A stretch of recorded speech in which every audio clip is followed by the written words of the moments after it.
Hello friend, जैसा कि हम लोग डेली एक प्रैक्टिस सेट का कवर करते हैं, वैसे ही इस वीडियो में भी हम लोग सेट नंबर 12 को कवर करेंगे, जो कि बिहार दरोगा का है और स्पीडी बुक का है।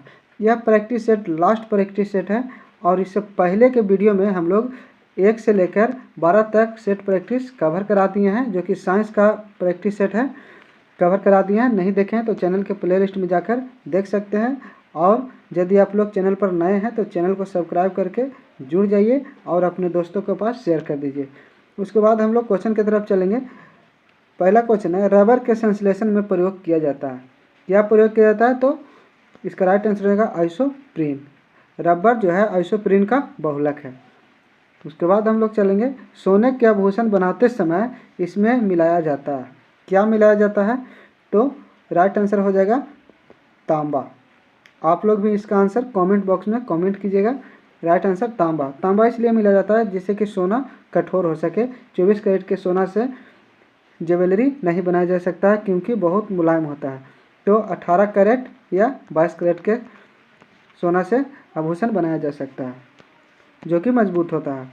तीसरा नंबर क्वेश्चन है, नायलॉन बनाने में प्रयुक्त कच्चा पदार्थ है। क्या है? तो एडिपिक अम्ल। राइट आंसर बी हो जाएगा। मोमबत्ती का जलना। मोमबत्ती का जलना क्या है? तो रासायनिक परिवर्तन है।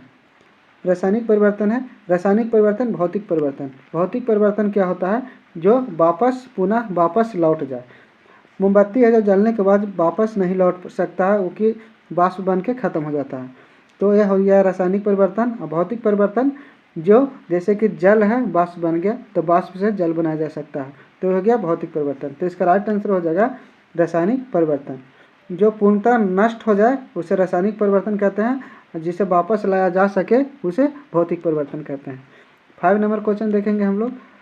आतिशबाजी में हरा रंग किसकी उपस्थिति के कारण होता है? तो राइट आंसर सी हो जाएगा, बेरियम की उपस्थिति के कारण होता है। कपूर को किस विधि द्वारा शुद्ध किया जाता है? तो ऊर्ध्वपातन विधि के द्वारा कपूर को शुद्ध किया जाता है। उसके बाद देखेंगे हम लोग, निम्न में से कौन सी धातु सदैव मुक्त अवस्था में पाया जाता है?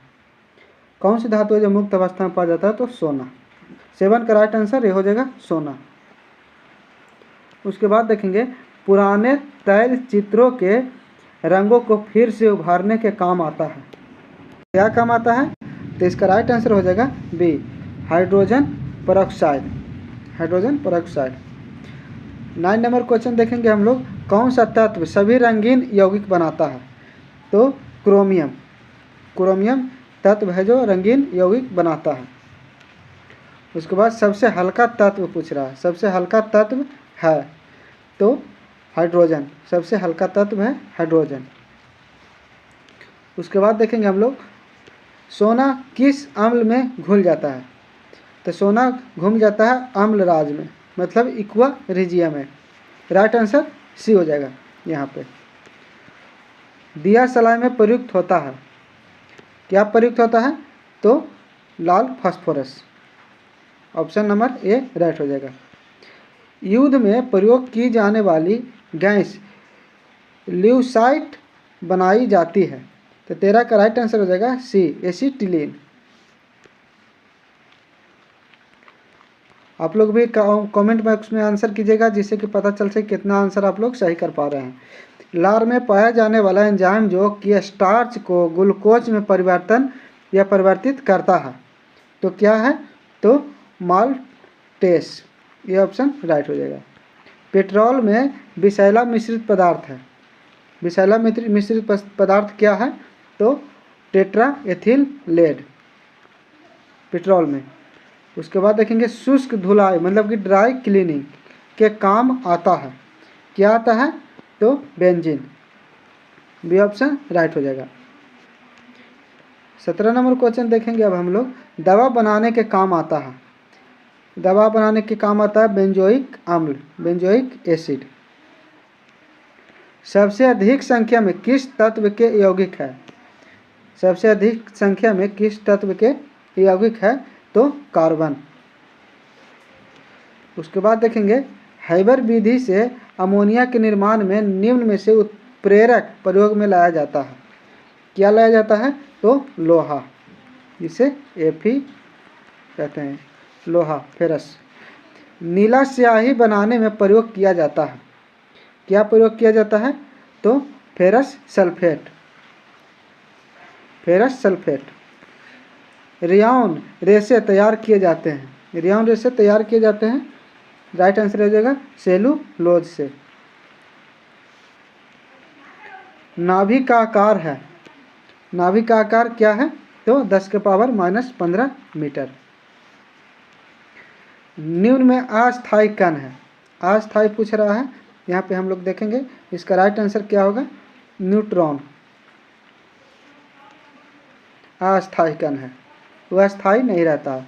24 नंबर क्वेश्चन है, किसी परमाणु के गुण निर्भर करते हैं, किसी परमाणु के गुण निर्भर करते हैं इलेक्ट्रॉनिक संरचना पर, इलेक्ट्रॉनिक कंस्ट्रक्शन पर। 25 नंबर क्वेश्चन देखेंगे, किस विटामिन के जलीय विलयन का रंग गुलाबी होता है? किसका गुलाबी होता है? तो विटामिन B12। सबसे हल्की धातु है, यहाँ पे देखेंगे सबसे हल्की धातु पूछ रहा है, क्या है? इसका राइट आंसर बी हो जाएगा, लिथियम। सबसे हल्की धातु लिथियम है और सबसे भारी धातु ओस्मियम है। लिथियम का प्रयोग बैटरी बनाने में किया जाता है। 27 नंबर क्वेश्चन देखेंगे, वसा किसमें विलय होता है? तो कार्बन टेट्राक्लोराइड में। राइट आंसर यहाँ पे हो जाएगा बी, कार्बन टेट्राक्लोराइड। उसके बाद देखेंगे एस्प्रिन, एस्प्रिन किससे बनाई जाती है? किससे बनाई जाती है? तो इसका राइट आंसर होगा थैलिक अम्ल, थैलिक अम्ल। 28 का राइट आंसर बी हो जाएगा। उसके बाद देखेंगे एस्प्रिन का रासायनिक नाम क्या है? एस्प्रिन का रासायनिक नाम क्या है? तो एसिटाइल सैलिसिलिक अम्ल। राइट आंसर डी हो जाएगा। सबसे भारी धातु पूछ रहा है, यहाँ पे देखेंगे सबसे भारी धातु पूछ रहा है, तो ओस्मियम जी। पिछला क्वेश्चन में हम बताए थे कि सबसे हल्का धातु होता है लिथियम और सबसे भारी धातु पूछ रहा है, यहाँ पे देखेंगे भारी धातु तो ओस्मियम। उसके बाद है स्ट्रेप्टोमाइसिन के खोजकर्ता कौन है? तो बक्समैन। राइट आंसर सी हो जाएगा। जल का शुद्धिकरण किया जाता है, जल का शुद्धिकरण किया जाता है क्लोरीन के द्वारा, क्लोरीन के द्वारा किया जाता है।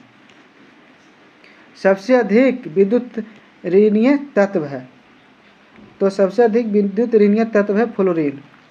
33 का राइट आंसर डी हो जाएगा। राष्ट्रीय रासायनिक प्रयोगशाला स्थित है, कहाँ स्थित है? तो पूना में। फ्रियान का रासायनिक नाम है, फ्रियान का रासायनिक नाम क्या है? 35 नंबर क्वेश्चन है, तो देखेंगे हम लोग क्लोरोफ्लोरोकार्बन। फ्रियान का रासायनिक नाम है CFC। टेफ्लॉन किसका बहुलक है? तो टेट्राफ्लोरोइथिलीन का, टेट्राफ्लोरोइथीन का। राइट आंसर डी हो जाएगा। 37 नंबर क्वेश्चन देखेंगे, संश्लेषित रेशा है, क्या है संश्लेषित रेशा? तो रेयान है। राइट आंसर ए हो जाएगा। 38 नंबर क्वेश्चन देखेंगे, कांच पर लिखने के लिए किस अम्ल का प्रयोग किया जाता है? किस अम्ल का प्रयोग किया जाता है? तो हाइड्रोफ्लोरिक अम्ल, हाइड्रोफ्लोरिक अम्ल HF। राइट आंसर बी हो जाएगा। 39 नंबर क्वेश्चन देखेंगे जो कि लास्ट क्वेश्चन है, समुद्र जल से नमक किस विधि द्वारा तैयार किया जाता है? तो इसका राइट आंसर हो जाएगा वाष्पीकरण। 39 का राइट आंसर बी हो जाएगा। समुद्र से जल किस विधि द्वारा तैयार किया जाता है? तो वाष्पीकरण विधि के द्वारा तैयार किया जाता है। तो आज के लिए इतना ही, फिर मिलते हैं नेक्स्ट वीडियो में। और नेक्स्ट वीडियो में हम यह जो सेट है SPD का पूरा मैराथन क्लास लेके आएंगे और उसका संपूर्ण डिस्कशन करेंगे। तो चैनल के प्लेलिस्ट में जाकर पूरा वीडियो देख सकते हैं। Thank you.